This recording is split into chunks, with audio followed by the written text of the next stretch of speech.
ওম শান্তি। আজকের মুরলির তারিখ 25শে ডিসেম্বর 2023, প্রাত মুরলি মধুবন। মিষ্টি বাচ্চারা, বাবা হলেন সকল পরিস্থিতিতে কল্যাণকারী।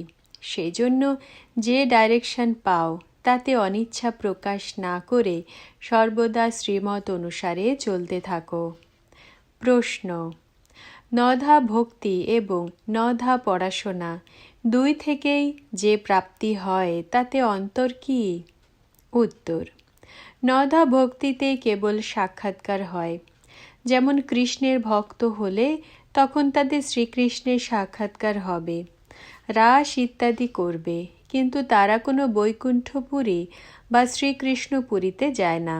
বাচ্চারা, তোমরা নধা পড়াশোনা করো, যার দ্বারা তোমাদের সকল মনোকামনা পূর্ণ হয়ে যায়।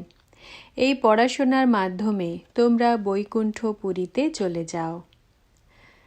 ধারণার জন্য মুখ্য সার। প্রথম পয়েন্ট: বাবার প্রতিটি কথায় কল্যাণ রয়েছে, এটা মনে করে নিশ্চয় বুদ্ধি হয়ে চলতে হবে।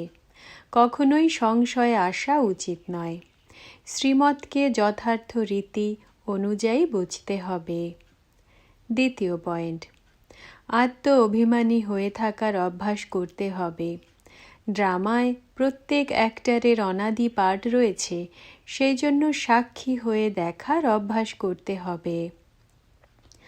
বরদান: সর্বদা সুরক্ষা রেখার ভেতর পরমাত্ম ছত্র ছায়ার অনুভবকারী মায়াজিৎ ভব। ব্যাখ্যা: বাবা আর তুমি, এটাই হলো সুরক্ষা রেখা। এই রেখাই হলো পরমাত্ম ছত্র ছায়া।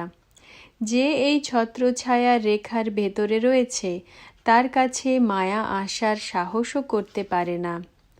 তারপর পরিশ্রম কি, বাধা কি, বিঘ্ন কি, এই শব্দগুলি সম্বন্ধে অবিদ্যা হয়ে যাবে।